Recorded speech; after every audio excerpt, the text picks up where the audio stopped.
All right, so are you ready to dive in? Because today we're looking at AI.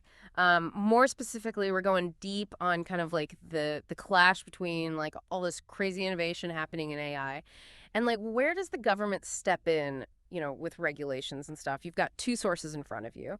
Um, One is this article that's super hyped about this project they're calling Stargate. And it is making some pretty big claims. We're talking like a $500 billion initiative to like totally revolutionize healthcare, create tons of jobs, and basically make the US like the HE leader in AI. $500 billion. It's not every day you hear about that kind of cash getting thrown around, right? Okay, so then we've got this news piece. It's kind of like, well, it's a little more cautious, I guess you could say. It's reporting on how President Trump, like right away, like literally his first day back in office, repealed this executive order on AI safety, which had been put in place by Biden, Saul. Clearly, there's like a pretty different approach going on here. It really makes you think about that whole debate. Like, how do we keep pushing the boundaries of what AI can do, but also make sure things don't, get out of control? So let's dig into this Stargate thing first. I mean, reading this article, it's like straight out of some sci-fi utopia. They're talking about detecting cancer super early just from a blood test. Personalized vaccines like made to order in just 48 hours. And get this, they want to build these massive data centers, but they're going to be powered by renewable energy. It's like they're trying to hit all the buzzwords, economic boom, healthcare breakthroughs, even being green. Yeah, it's wild. I think what's really eye-catching about Stargate is just how huge GE it is. I mean, dropping $500 billion. That's a statement, especially with China pumping so much into AI too. It's like a kind of like a tech arms race, but with really high stakes. But when you're swinging for the fences that hard, you got to ready to strike out too. For sure. And they're definitely swinging for the fences with those job numbers they're throwing around. The article says over 100,000 new jobs revitalizing local economies. But like, what does that actually look like in reality? Are we talking like high-level research positions? Or people just putting together server racks in these giant data centers? What kind of skills are people going to need to be a part of this whole AI revolution? Yeah, that's the million-dollar question. If it's mostly construction and maintenance jobs, it's a boost, but it's short term. If you want to be a real leader in AI, you need people who can like design and program these systems and manage them ethically too. That's a whole other thing. Stargate's going to live or die by whether it invests in education and training to make sure we have the people who can actually DO this stuff.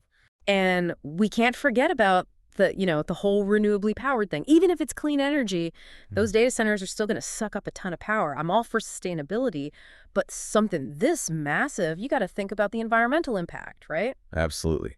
AI already uses a pretty crazy amount of energy. Even if Stargate hits all its green targets, it's still adding a lot to the grid. The question is, are the potential benefits worth the environmental cost? And that's a tough one to answer. Okay, so let's switch gears for a sec and talk about this executive order that Trump repealed. Getting rid of a policy focused on AI safety, and on his first day back, it's a pretty bold move, don't you think? Yeah, it definitely shows where his priorities are. Yeah. That order that got repealed, it made companies working on the most powerful AI systems share their safety test results with the government. It was like trying to get ahead of problems before they happen. Very much in line with how Biden saw things. But this repeal, it's more like what the Republican Party platform says, which the article sums up as rooted in free speech and human flourishing. Yeah. It kind of makes you wonder what's going to happen down the road. Yeah, it's two very different philosophies flashing here. One's like, let's put up guardrails before things get out of hand. The other is more like, let innovation happen and deal with problems as they come up. Yeah. It's a tough call which approach is actually going to lead to a better outcome for AI and for us. Yeah, it's a tricky one for sure. It really is. It is, yeah. It's like, do you step in early and maybe slow things down? Or do you kind of let it ride and hope for the best, but risk things going off the rails? There are good points on both sides, I guess. It's the classic problem, right? Too many rules and you choke out all the creativity and like the drive that makes innovation happen. But if you're too hands off, well, you could end up with a whole bunch of stuff you didn't see coming. Finding that balance, that's the real trick. Okay, so talking about stuff you didn't see coming, what about the downsides of something like Stargate? Like, even if it does everything it says it's going to do. We already touched on the environmental impact and the jobs it might create. But what about like the bigger picture, how society going to be affected? What happens when this whole wave of AI starts disrupting entire industries? That's a big one. This Stargate thing, it's presented as like the answer to all our problems. Yeah. But any technology this powerful is going to create new problems even while it's solving old ones. We've got to be thinking about the ripple effects, not just the immediate stuff. Right. Like, let's say those cancer tests actually work the way they say they will. That's amazing. It could save so many lives. But what happens to the healthcare system when you suddenly have tons of people getting diagnosed way earlier? Are we ready for that? It's a perfect example of how progress can create new challenges. You got to think about the downstream effects. Like in this case, you might have shortages, longer wait times for treatment, maybe even have to build a whole new healthcare system. And that's just one example. It's like you need a whole other Stargate project just to deal with the first one. Uh-huh. Yeah, kind of. We need to be thinking holistically. It's not enough to just invent these amazing things. We also need to figure out how they're going to change the world around us and plan for that. Okay, so we've got this huge AI project potentially shaking things up on one side. And then on the other side, we've got the government kind of backing off on regulations. It's almost like a giant experiment, but with real consequences, you know? What about other countries? How does the US approach to AI compare to what they're doing? Well, the U.S. has always been more hands-off. They focus on innovation and letting the market figure things out. Right. They're pretty different from the EU. They're much more cautious, lots of rules, especially about data privacy and ethics. Right. The EU has that GDPR thing with all those strict rules about how companies can use people's data. Do you think that's holding them back, or is it actually setting a good standard for everyone? Honestly, it's probably a bit of both. The GDPR has definitely made companies more careful about data privacy, which is good, but it's also created a lot of red tape, which some people say is slowing down progress.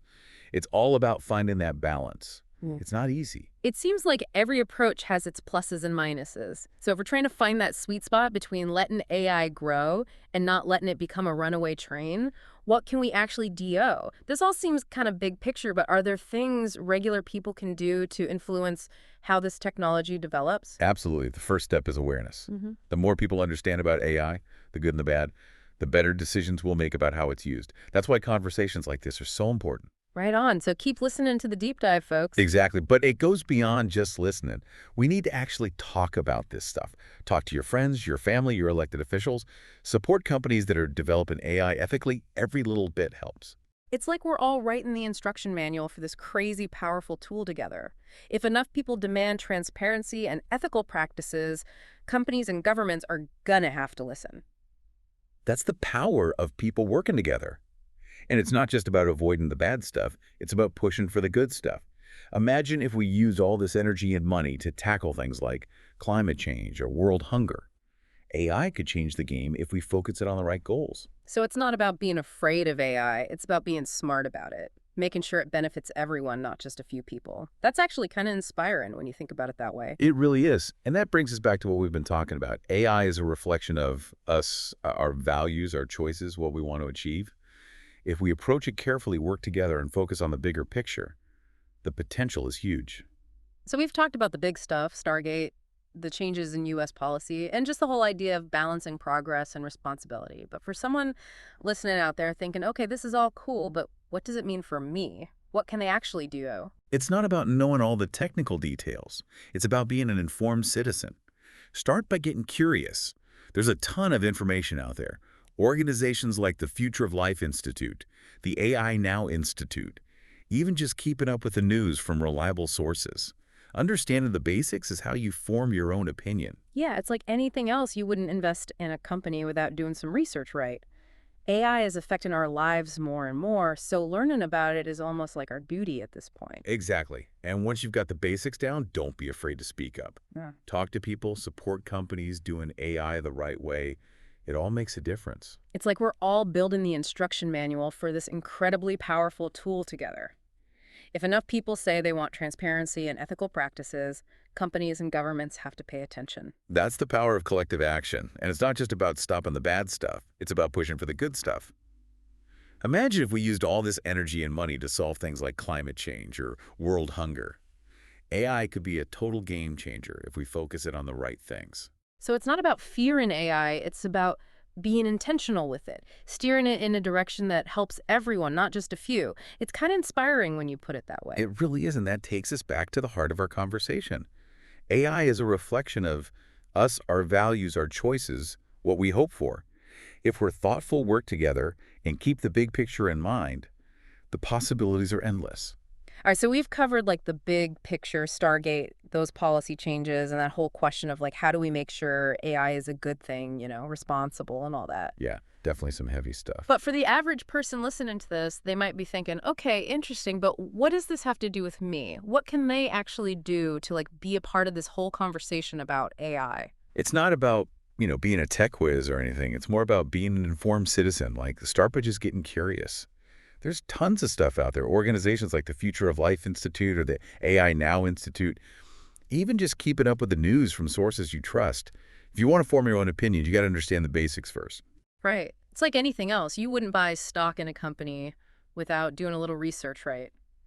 AI is only going to get more involved in our lives, so learning about it kind of feels like, oh, almost like a responsibility at this point. Yeah, I agree. And once you've got that foundation, don't be afraid to use your voice, talk to people, support companies that are doing AI the right way. It all adds up. It's kind of like we're all working together to write the instruction manual for this crazy powerful tool. If enough people demand transparency and ethical practices, companies and governments are going to have to listen. That's the power of people speaking up. And it's not just about stopping the bad stuff. It's about making sure the good stuff happens. Mhm. Think about it. What if we put all this energy and money into tackling things like climate change or ending world hunger? AI could totally change the game if we make it focus on the right things. So the takeaway is not to be scared of AI, it's to be smart about it, to make sure it benefits everyone, not just a select few. Exactly. And that brings us right back to the core of what we've been talking about. AI is a mirror. It reflects us our values, our choices, what we dream of. If we're thoughtful, collaborative, and focused on the greater good, well, the possibilities are pretty much endless. Okay, so to wrap things up, we've talked about a lot: ambitious projects, changes in policy, the whole ethics debate. For someone listening right now, what's the one thing they should take away from all this? Hmm. I'd say this AI isn't some far-off futuristic thing anymore. It's here, it's powerful, and it's shaping our world right now, whether we realize it or not. So get curious, learn about it, and get involved. The future of AI is being decided as we speak, and we all have a say in what that future looks like. I like that, well said. And on that note, I think it's time to wrap up this episode of The Deep Dive. But remember, the conversation doesn't end here. Keep exploring, keep asking questions, and keep thinking about the kind of future you want to create. Because when it comes to AI, the possibilities really are endless. Until next time, dive deep.